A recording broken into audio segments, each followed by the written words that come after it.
오늘은 마태복음 13장 24절에서 30절 그리고 건너뛰어서 40절에서 43절까지만 저와 여러분이 교독을 하도록 하겠습니다.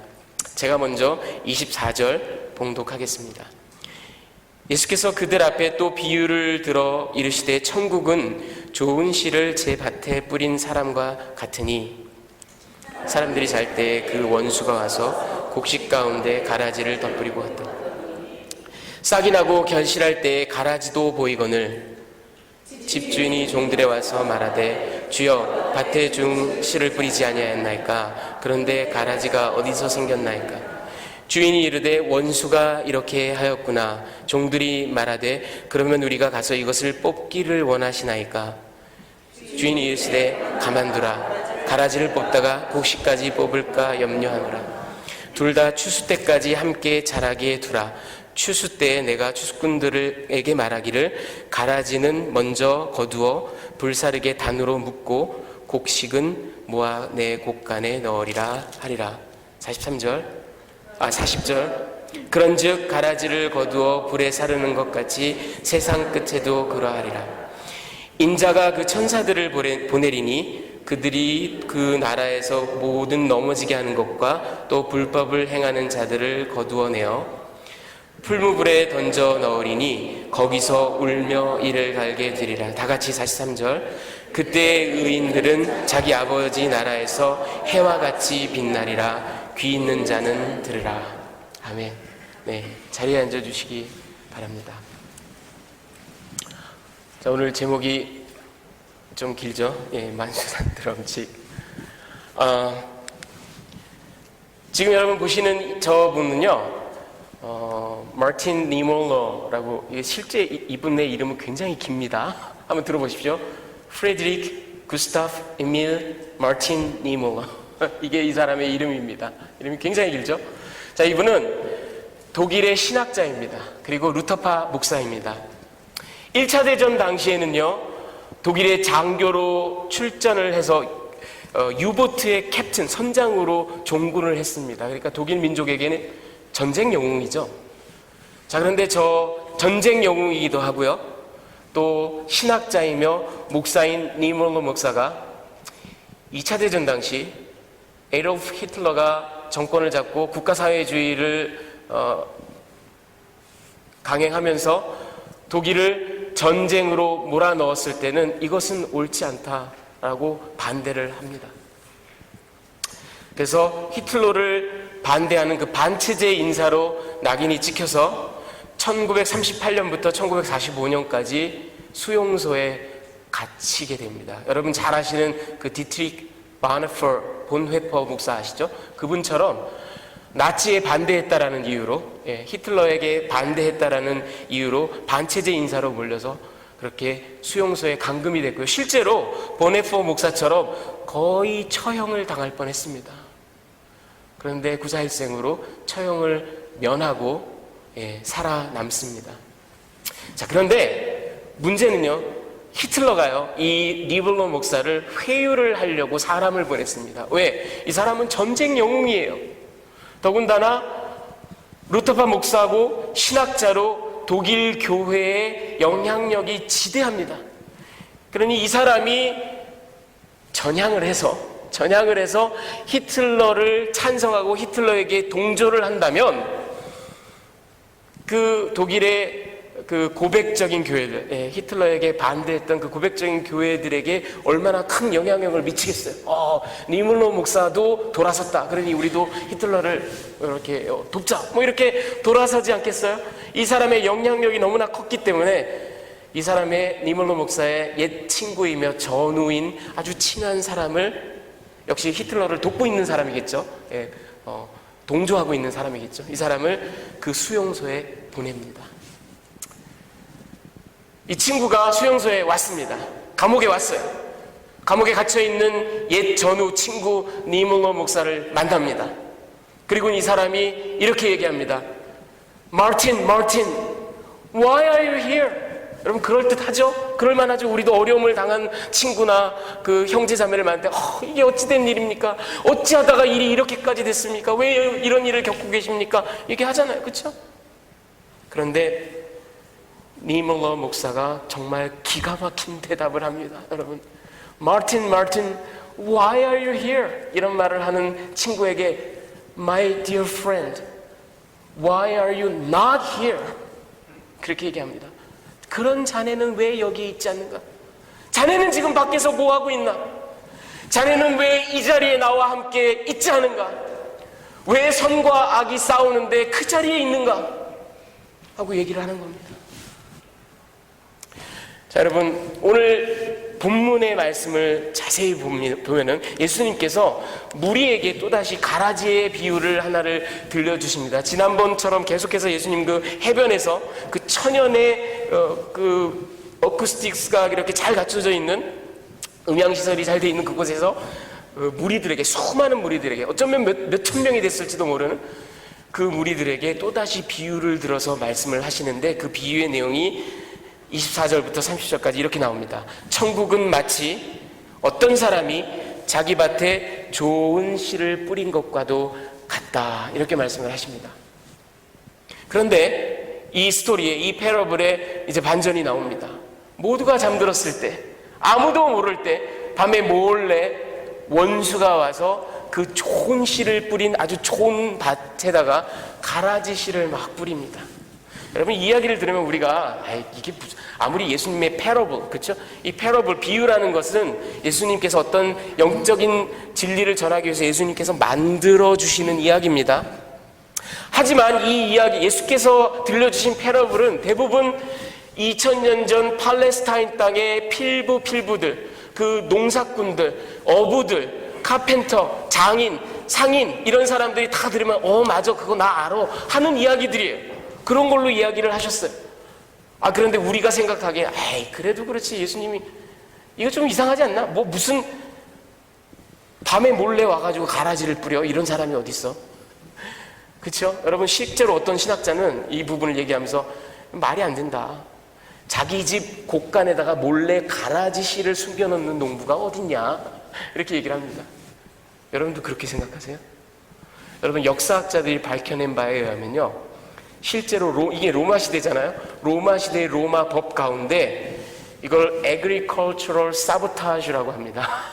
뭐냐면 어떤 두 사람이 원한 관계에 있어요. 그래서 어떤 A라는 사람이 밀밭에 밀을 다 이렇게 씨를 뿌려놨는데, 그 사람과 원한이 있는 B라는 사람이 몰래 가가지고 가라지를 뿌리는 일들이 실제로 있습니다. 그래서 그런 거를 하지 못하게 법으로 금지하는 로마 법이 있을 정도예요. 예수님께서 하신 이 말이 얼토당토하는 얘기가 아닙니다. 원수가 와서 가라지를 몰래 뿌리고 간 겁니다. 여러분, 여기서 말하는 이 가라지라는 거, 이제 또 식물학 공부를 좀 우리가 Lolium temulentum이라고 합니다. 학명이 그래요. 우리말 사전을 찾아보니까 독보리라고 합니다. 그런데 제가 보기에는 독밀이 아닐까 싶어요. 왜냐하면 이게 botanically, 그러니까 식물학적으로는 밀에 가깝습니다. 밀과 아주 유사합니다. 그래서 독밀이죠. 이게 헬라어로는 zizanion 이렇게 표현했는데, 이게 영어로는 보통 뭐 darnel 또는 tear 이렇게 얘기를 합니다. 가라지 또는 뭐 독보리, 독밀. 학명으로는 Lolium temulentum 그렇게 얘기를 합니다. 이 요놈이 보면요, 지금 여러분들이 보시는 화면의 왼쪽 편이 이게 밀입니다. 밀. 우리가 먹는 밀입니다. 그리고 오른쪽 편에 요 녀석이 이 독보리, 가라지입니다. 생김새가 좀 다르죠? 밀은 이렇게 그 안에 알곡들이 다 이렇게 붙어 있죠? 근데 요 놈은 이렇게 조금, 저렇게 조금, 이렇게 조금 이렇게 났어요. 그래서 딱 봐도 압니다. 하지만 문제가 이겁니다. 곡식이 저렇게 연글 때는 누가 봐도 알아요. 하지만 곡식이 생기기 전까지, 아직 이제 싹이 나고 자라고 이렇게 쭉 올라올 때까지는 농부가 봐도 모릅니다. 구분이 안 돼요. 그러다가 곡식 열매가 맺힐 때, 그 곡물이 맺힐 때가 되어야 이거 가라지 아니야? 이게 눈에 들어온다라는 겁니다. 자, 그런데 문제는 그렇게 어린 시절에 싹이 나고 쭉 자라면서 요놈이 이게 그러니까 요놈이 살아남으려고 그러는 것 같아요. 요놈이 진짜 밀의 뿌리들하고 막 얽히설키 얽힙니다. 막 엉겨붙어요. 그러니까 곡물이 이제 맺히는 저 시점에 가라지들이 있네? 그리고 그 가라지를 잡아 뽑게 되면 뿌리가 막 얽혀있기 때문에 진짜 알곡인 밀도 같이 딸려 올라옵니다. 그래서 못 뽑는 거예요. 하인들이 와서 묻습니다. 아니 주인님, 좋은 씨를 뿌리지 않았습니까? 이게 어찌 된 일입니까? 주인이 얘기합니다. 원수가 와서 이렇게 하였구나. 하인들이 다시 묻습니다. 그럼 저희가 가서 다 뽑아버릴까요? 그랬더니 주인이 얘기합니다. 그냥 둬라.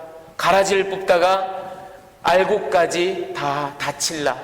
그냥 추수 때까지 함께 자라게 두어라. 내가 추수 때가 되면 추수꾼들을 보내서 요 가라지들을 싹 다 잡아, 그때는 다 뽑으니까, 다 어차피 추수를 하니까, 그래서 요 놈들을 싹 묶어가지고 불구덩이에 던져버릴 것이다. 그리고 참 알곡, 진짜 밀은 다 모아서 내 곡간에다가 모아 드리리라.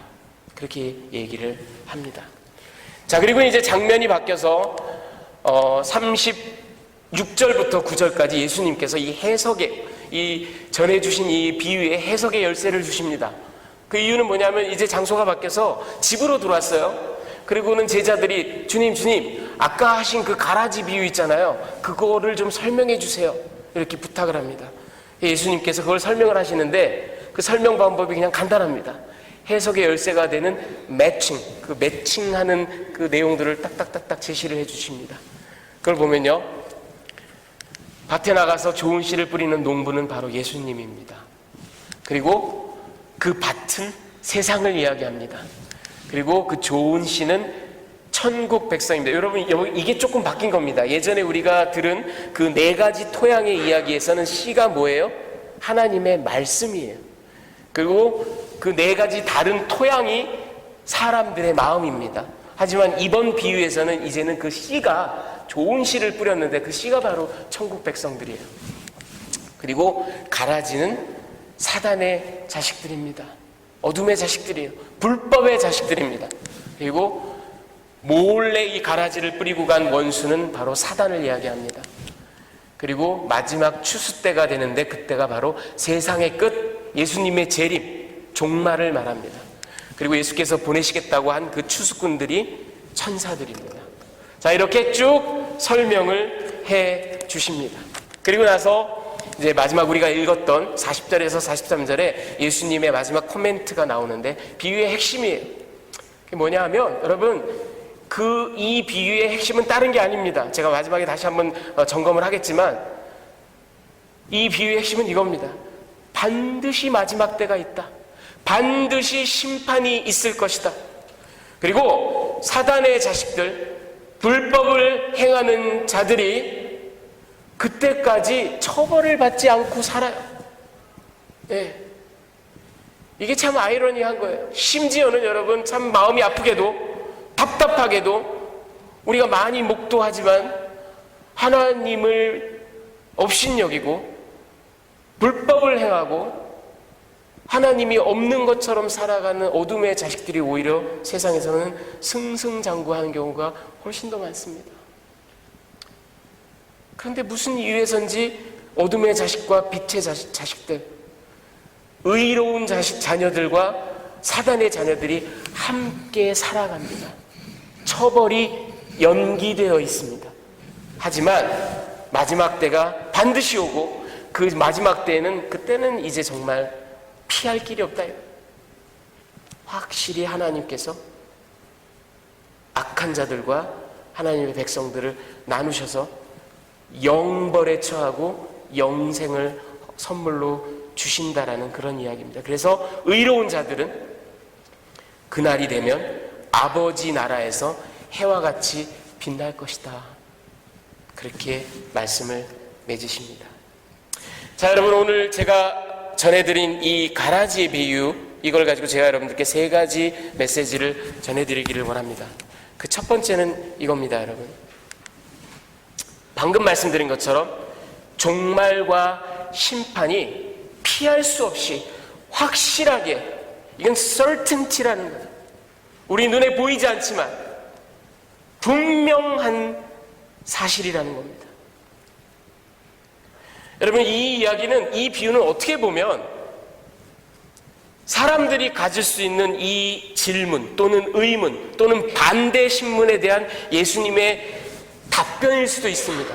그게 뭐냐면요, 사람들이 이렇게 물을 수 있어요. 아니, 예수 당신이 메시아라며, 당신이 하나님의 통치를 이 땅에 가지고 왔다며, 당신이 새 세상을 연다며, 그런데 왜 여전히 로마가 득세하고 있고, 왜 여전히 악한 자들이 부유하게 잘 살게 불쌍한 사람들을 수탈하면서 살고 있고, 왜 우리는 여전히 가난하고 여전히 병들고 여전히 힘겹게, 이게 도대체 메시아 시대 맞냐?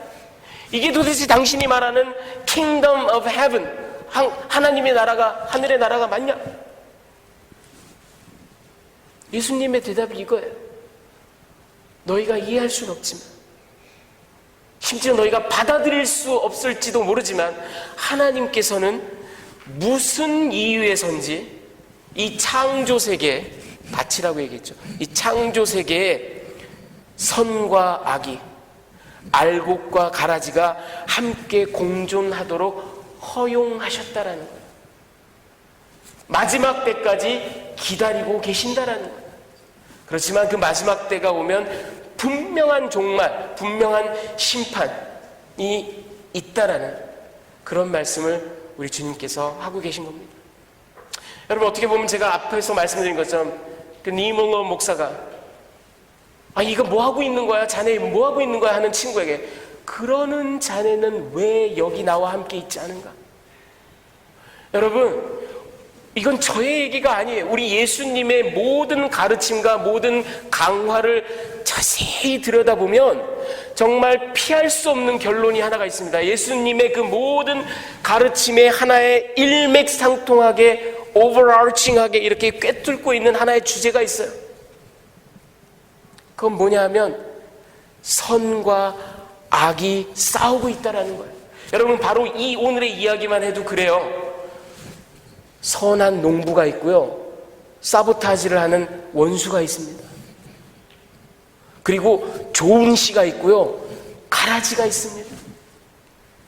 그 추수 때 곡간에 넣어둔다란 곡간이 있고요, 불구덩이가 있습니다. 누가 봐도 예수님의 모든 가르침에 일관된 중요한 테마, 선과 악이 싸우고 있고 너희는 선택해야 된다, 이거.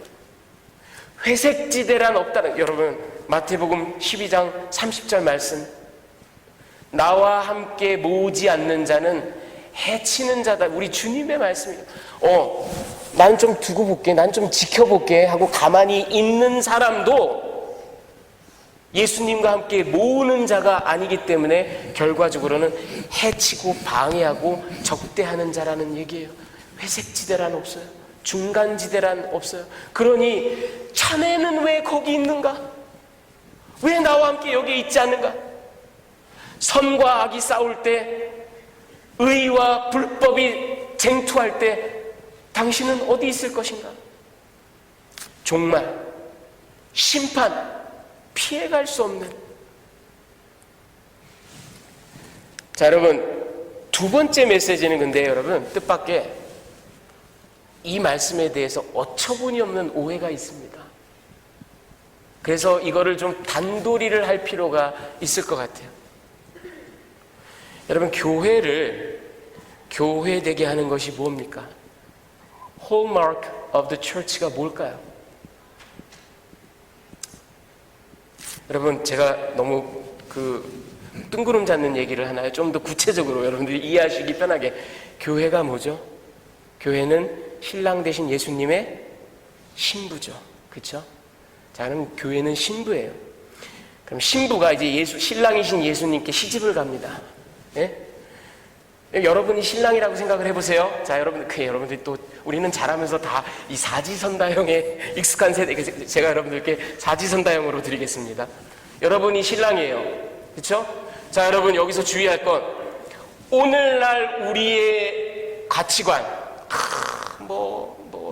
시집 갈 때 폐물을 어떻게 해가고 요즘에 얼짱 몸짱 이런 얘기하는데 사람이 어떻게 생겨야 되고 이런 거 말고, 우리가 어떻게 생각하느냐 이거 말고, 신랑이신 예수가 신부인 교회를 받아들인다 생각해 보세요. 그리고 사도 바울이 그런 얘기를 우리에게 서신서에서 하기도 하고 그랬는데, 이 2000년 전 유대 땅, 유대 문화에 맞춰서 여러분이 신랑인데 신부를 맞이한다고 생각해 보세요. 어떤 신부가 좋은 신부고 어떤 신부가 정말 아름다운 신부입니까? 1번, 돈이 엄청나게 많아요. 돈이 엄청나게 많아서 엄청난 땅과 막 폐물과 가축을 바리바리 싸들고 옵니다. 여러분이 막 신랑이 이미 부자인데 여러분의 재물을 따따블을 만들어주는 그런 신부가 왔어요. 이런 신부가 좋은 신부일까요? 2번, 기가 막히게 아름다워요. 요즘 사람들이 들으면 눈이 반짝, 형제님들 눈이 반짝반짝 하잖아요. 얼짱, 몸짱 이런 얘기 하잖아요. 그냥 바라만 봐도 영어 표현에 왜 breathtaking 이런 말 있죠. 예. 완전히 그냥 숨이 멎을 정도로 너무나 기가 막히게 아름다워요. 꽃 같아요. 그런 신부가 좋은 신부일까요? 세 번째, 돈이 그렇게 많은 것도 아니고 그렇게 아름답지도 않지만 딱 보니 벌써 순풍순풍 아이도 잘나게 생겼고 팔뚝도 막 이렇게 해가지고 집에 와서 일도 잘하게 퍼포먼스가 굉장히 좋은 거죠. 저희 집이 그래요. 저희 집사람이 저보다 크잖아요. 제가 찬장에서 뭐 꺼내려다가 손이 안 나고, 여보 이리 와서 이거 좀 꺼내. 그러면 자기가 와서 꺼내고, 뭐 무거운 거 들고 가다가 나 힘들어 그러면 자기가 들고. 퍼포먼스가 좋은, 저 신부는 와서 일 잘하겠네. 애기도 잘 낳겠네. 그런 걸까요? 4번, 마지막 보통 4번이 사지선다에서는 4번이 정답입니다. 4번, 이 신부는 뭐 그렇게 부자도 아니고 그렇게 퍼포먼스가 좋을 것 같아 보이지도 않고 야리야리하고 별로 그렇게 아름답지도 못하고, 그런데 남자를 몰라. 앞으로도 남자는 눈에도 안 들어와. 순결한 신부, 올곧은 신부, 정결한 신부. 예수께서 바라는 신부는 어떤 신부일까요? 물론 다 잘하면 좋습니다. 퍼포먼스도 좋고 아름답고 재정도 많고, 여러분 교회가 예수님의 신부일진데 다 잘하면 좋아요. 얼마나 축복입니까? 교회가 재정이 많고요, 돈이 풍성하고요, 많은 일들을 감당할 수 있으면 얼마나 좋습니까? 교회가 아름답고 의리의리하고 음향시설도 잘 돼 있고, 오늘도 우리 막 고생했는데 파워포인트 시설도 잘 돼 있고, 그러면 얼마나 좋습니까? 교회가 퍼포먼스가 좋아서 우리 교회는 지난 20년 동안 세계 선교지에 40개의 교회를 개척했고, 파송 선교사가 20명이고, 뭐 여름에는 무슨 일을 하고 겨울에는 무슨 일을 하고 1년 12달 정신없이 돌아가고, 다 좋은 일이에요. 다 좋은 일이에요. 하지만 그거 다 잘하고 교회가 순결치 못하면 그게 과연 예수님의 신부가 맞냐고요. 다 못해도 순결해야 예수님의 신부입니다. 교회의 생명은 순결입니다, 여러분. 그런데 순결이 어떻게 담지가 됩니까? 어떻게 담보가 됩니까? 여러분 많은 대답들을 하실 수 있죠. 저는 이렇게 생각합니다. 교회가 순결하기 위해서는 하나님의 바른 말씀이 선포돼야 돼요. 하나님의 바른 말씀이 선포되지 않으면 제 아무리 돈이 많고 제 아무리 뭐 ADHD처럼 막 행동을 많이 하고 업적을 많이 쌓고 그래도 그거 다 아무것도 아니에요. 바른 말씀이 선포되고 더불어 한 가지 중요한 점이 더 있습니다. 교회에 규율이 있어야 됩니다. 디서플린이 있어야 됩니다. 교회가 교회다워야 됩니다. 여러분 제가 지난주에도 하나님의 절대적인 주권을 말씀드렸잖아요. 여러분 주권, 하나님의 주권에 대응이 되는 백성의 반응, 리스판스가 뭘까요? 하이 퍼포먼스예요? 창의력이에요? 열정이에요? 아니에요. 순종이에요. 주권에 대한 대꾸는 순종이에요. 그러니까 교회가 순결하기 위해선 바른 말씀으로 양육되고 하나님의 법의 통치에 순복할 수 있고 규율이 있어야 교회입니다. 자, 그런데 여러분 제가 이 이야기를 왜 하냐면요, 이거 저는 그냥 실제로 겪은 이야기입니다. 여러분, 제가 지어낸 얘기가 아니에요. 오늘 우리가 나눈 이 마태복음 13장의 말씀, 이 가라지의 비유를 많은 성도님들이 잘못 적용하는 것을 제가 직접 봤습니다. 들었습니다. 어떤 거냐면 이런 겁니다, 여러분. 저는 교회의 순결이 그렇게 소중하고 그걸 지키기 위해서는 말씀과 규율, 디서플린이 굉장히 중요하다라고 여기에 아주 목숨을 거는 목사이긴 하지만 막상 저는 디서플린에 그렇게, 여러분 뭐 저한테 디서플린 받아본 적 있으세요? 저는 천성이 잔소리나 남에게 싫은 소리 하는 것 자체를 제가 막 두려워합니다. 제가 막 벌벌벌 떨어요.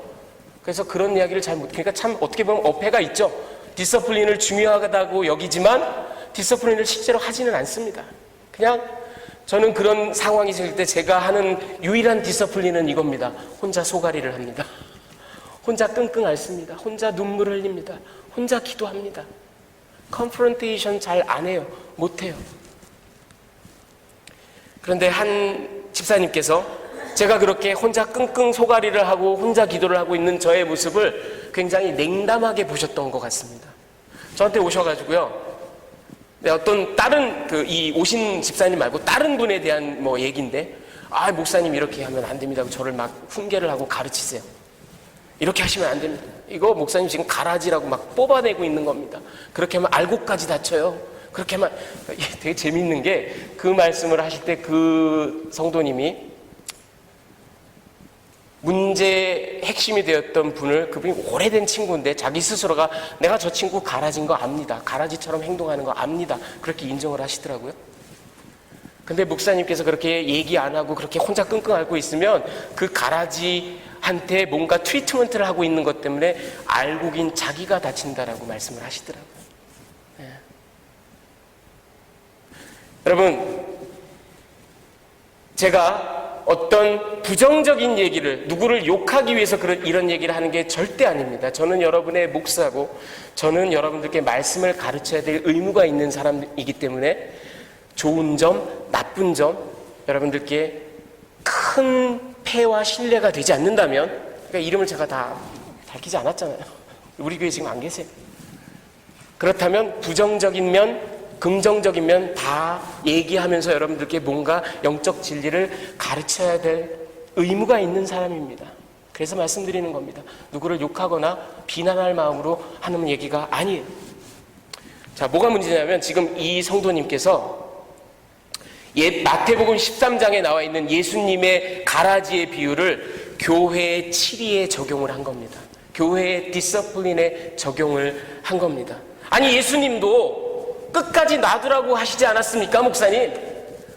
먼 훗날 마지막 때에 예수님이 알아서 정리할 테니까 너희는 가만히 놔둬라 하지 않았습니까? 그거 괜히 건드렸다가 뭐 다른 길로 가게 한다고 가르쳤다가 알고까지 다 다치지 않습니까? 이런 일을 하면 안 되지 않습니까? 하고 저한테 항의하고 저를 훈계하신 거예요. 여러분, 이런 문제가 어디서 나오냐면요, 저 역시 여러분 20년 가까이 큐티를 했습니다. 저 역시 큐티를 하면서 깊은 하나님의 은혜를 체험했고, 큐티하다가 저 신학교 간 사람이에요. 큐티가 너무나 소중하고 아름다운 우리 성도들의 보물입니다. 하나님의 말씀을 아침마다 대하고 묵상하고 적용하는 것 너무나 귀한 겁니다. 큐티 자체가 잘못됐다는 얘기를 하는 게 아니니 오해하지 마십시오. 하지만 너무나 많은 경우에 큐티를 잘못 프랙티스하는 경우들이 우리 신자들에게 많습니다. 큐티를 어떻게 하냐면요, 왜 한때 여러분 그런 얘기 있었죠. 그런 유행어. 그거 제가 할게요. 느낌 아니까. 이런 거 있잖아요. 내가 느낌 안다 이거야. 아침마다 말씀을 탁 펴고 하면 느낌이 팍 와. 느낌이 팍 와. 이거 지금 목사님 두고 하는 얘기네. 아니면 이거 김집사 두고 하는 얘기야. 이거 가서 내가 전해야 돼. 느낌 아니까 내가 한다니까. 여러분, 큐티를 하는 이유는, 큐티의 목적은 다 하나입니다. 하나님의 말씀 앞에 나를 쳐서 복종시키기 위해서 큐티하는 거지, 큐티를 통해서 내가 이 얘기를 김 집사에게 전해야 되겠어. 내가 여기서 배운 거를, 여기서 깨달은 거를 사람들한테 얘기하고 뭐 주장해야 되겠어. 이러면 이게 큐티가 아니에요. 예, 이러면 큐티가 아니에요. 위험합니다. 굉장히 위험합니다. 여러분, 마태복음 13장 말씀은요, 그런 얘기가 아니에요. 물론 이 세상에 선과 악이 공존합니다. 그냥 놔두라고 하셨잖아요. 그리고 세상이 그렇다 보니 당연히 교회에도 참 신자가 있고 거짓 신자가 있습니다. 그거는 거부할 수 없는 엄연한 사실이에요. 그렇다고 지금 이 말씀이 예수님이 야, 교회에서도 끝까지 그냥 내비둬, 내가 종말 때 알아서 할 테니까, 그런 얘기를 하시는 건 전혀 아닙니다. 순결과 규율을 생명으로 하는 교회가 자정작용을 하고 훈육과 치리를 하고 더러운 것을 솎아내는 그런 일이 부질없는 일이라거나, 그거 네가 왜 해? 그냥 놔둬, 나중에 하나님이 하신다니까, 이런 교훈이 절대 아니라고요. 여러분, 그 근거를 제가 세 가지로 드리겠습니다. 첫 번째, 복음기자 마태는요, 사도 마태는요, 그의 복음서에서 처치와 킹덤을 혼동한 적이 단 한 번도 없습니다. 에클레시아, 처치, 교회. 이 에클레시아라는 말은 복음서 중에 마태복음에만 유일하게 나오는 말이에요. 이 에클레시아를 바실레이아, 킹덤과 하나님의 왕국, 지금은 비록 선과 악이 공존하고 있지만 먼 훗날 심판이 이루고 하나님의 새하늘과 새 땅이 이루어질 그 킹덤, 그 바실레이아와 하나님의 부름을 받은 신자들의 모임인 에클레시아, 처치를 혼동한 적이 단 한 번도 없어요. 인터체인저블하게 쓴 적이 단 한 번도 없습니다. 두 번째, 예수님 스스로가 38절에 뭐라고 말씀하세요? 이 밭이 교회다라고 얘기하시는 게 아니에요. 이 밭은 세상이다라고 말씀하셨어요. 무슨 얘기냐 하면, 이 비유를 주신 이 가라지의 비유는 왜 세상에 여전히 악이 공존하는가, 왜 선과 악이 함께 공존하는가에 대한 예수님의 구속사적인 종말론적인 설명이지, 그것이 너희가 살아가는 현실이다라는 예수님의 설명이지, 그게 현실이니 교회에서도 깨끗해지려는 노력은 할 필요가 없어, 그냥 같이 엉키고 성키고 살아, 이런 얘기는 아니라고요. 끝으로 이게 가장 중요한 근거입니다. 여러분, 예수님 스스로가 몇 장 지나가서 18장 15절 17절에 보면 교회 내에서 죄를 짓는 사람을 1대1로 권면하고, 그래도 말을 안 들으면 두세 명이 같이 가서 얘기하고, 그래도 말을 안 들으면 교회에서 치리하고, 그래서도 말을 안 들으면 파문하라고 가르치십니다. 이게 교회의 정화, 교회의 훈육에 대한 비유라면, 예, 가라지 비유가, 그래서 아무것도 하지 말아라라는 비유라면, 어떻게 몇 장 지나가서 마태복음 18장에 훈육에 대한 말씀을 예수님께서 하시겠어요? 그렇죠? 그런 건 아닙니다. 여러분, 제가 지금 드리는 이 말씀은 저만의 생각이 아닙니다. 제가 강해 설교를 하면 보통 10권 가까이 되는 최근에 가장 복음주의적이고 가장 탁월한 그 신약학자들, 구약학자들의 커멘터리를 전부 다 꼼꼼하게 읽고 연구하고 묵상합니다. 제가 깜짝 놀랄 정도로 10명이나 되는 복음주의적인 성경학자들이 이구동성으로 하는 이야기입니다. 이거를 교회에 적용하는 것은 크나큰 실수고 잘못이다. 여러분,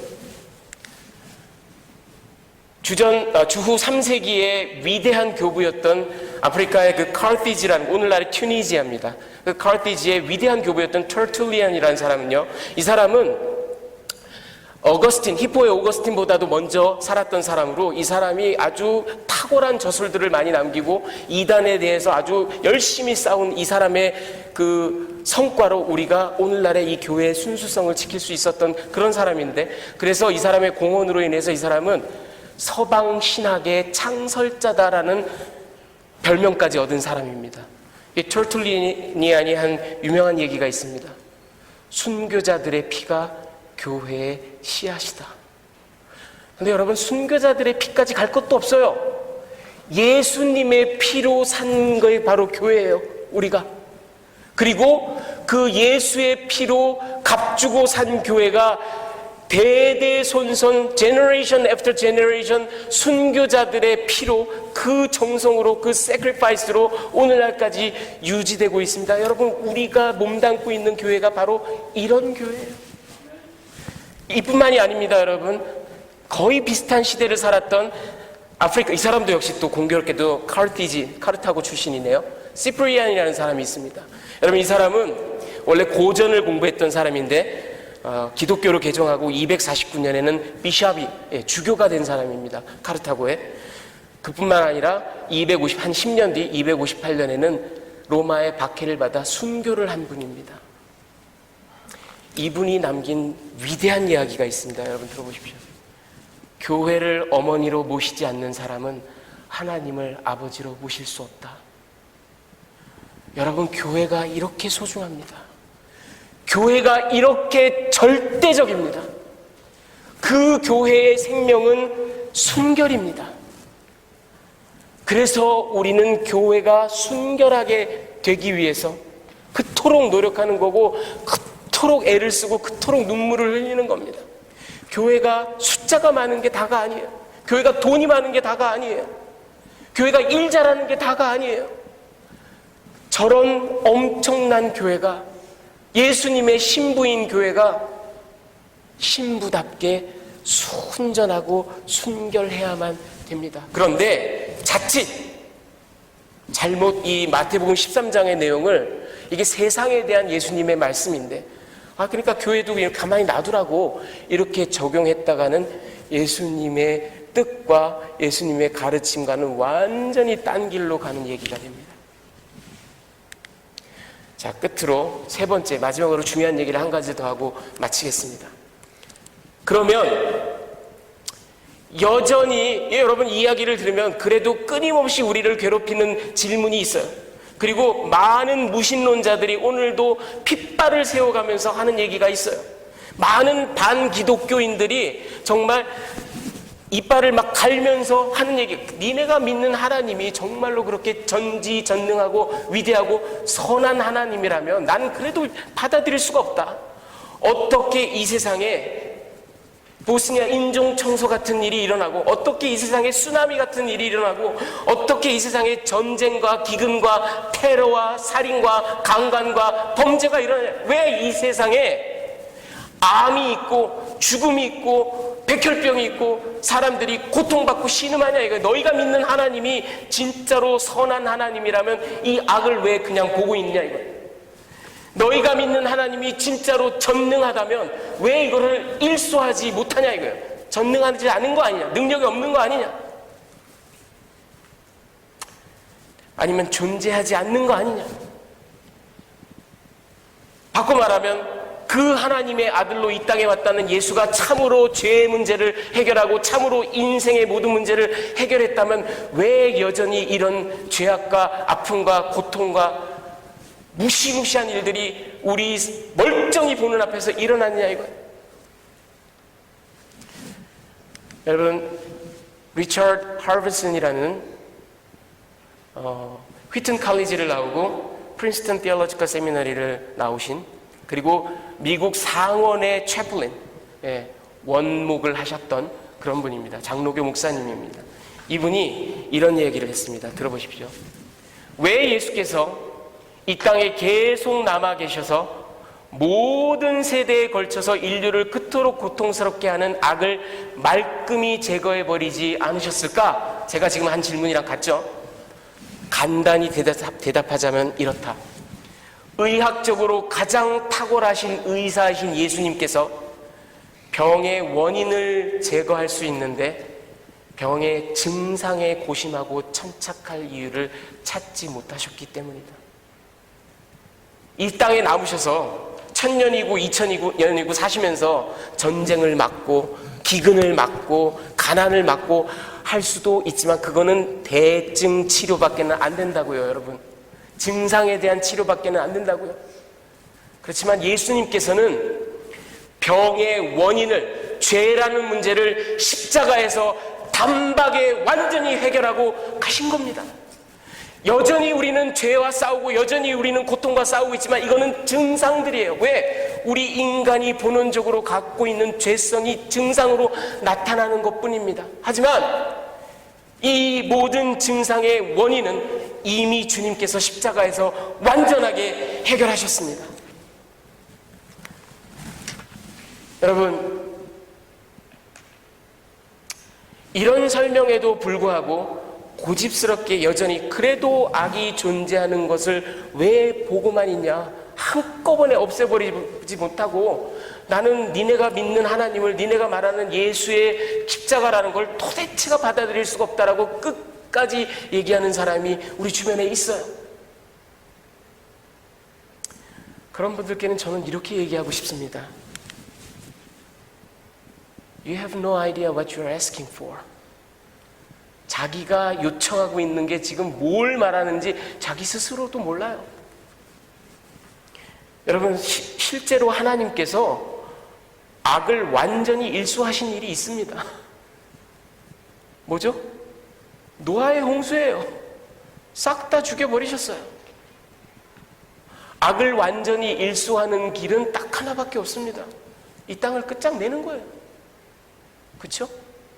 왜? 우리 인간이 본원적으로 악하기 때문에, 이 증상이 끊임없이 나오기 때문에, 이 증상 자체를 완전히 없애버리는 길은 싹 다 없애는 방법밖에 없어요. 그런데 이해할 수 없게, 받아들이기 힘들지만 하나님께서 선택하신 방법은 이겁니다. 추수 때까지 그냥 놔둬라. 같이 자라도록 놔둬라.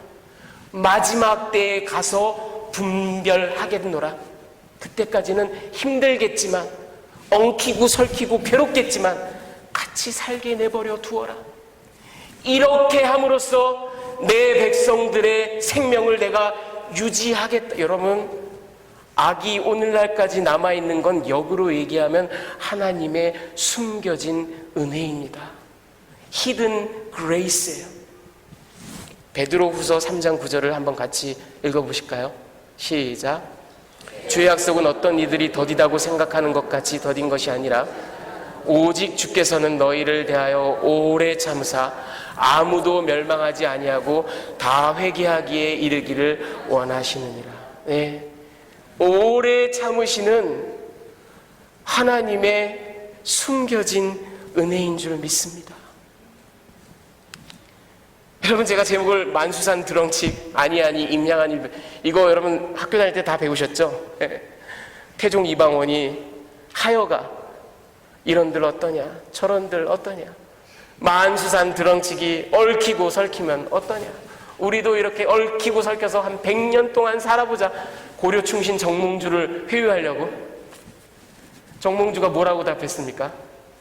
이 몸이 죽고 주고 100번 고쳐주고 백골이 진토되어 넋이라도 있고 없고 임향한 일편단심이야 가실 줄이 있으랴. 제가 이걸 패러디해서, 여러분, 우리가 이 땅에 살면서 원하든 원하지 않든 뿌리가 얽히고 설켜서 가라지하고 같이 살 수밖에 없는 게 우리의 현실입니다. 이게 하나님의 숨겨진 은혜라고요. 문만 열고 나가보십시오. 여러분, 월요일만 돼서 출근해보세요. 여러분들이 몸담고 있는 직장, 여러분들이 살고 있는 그 세계가 얼마나 악한 세상입니까?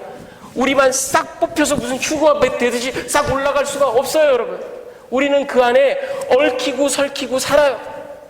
하지만 순결한 신부라면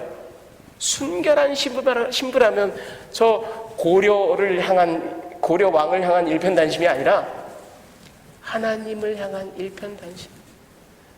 그 올곧은 마음으로 비록 얽히고 설켜 살지만 살아가는 것이 저와 여러분의 부르심인 줄 믿습니다. 여러분, 세상 살아가는 게 만만치 않고 힘든 거 저도 잘 압니다. 그러나 힘을 내십시오. 용기를 내십시오. 악이 도처에 관영한다고 좌절하고 실족하지 마십시오. 우리는 우리를 향한 하나님의 이해할 수는 없지만 놀라운 은혜 가운데 거하는 자들이고, 우리는 이렇게 얽히고 설켰지만 하나님을 바라보며 순결한 신부로 살아가는 교회인 줄 믿습니다. 다 같이 이 말씀을 기억하시면서 주님께 기도드리겠습니다.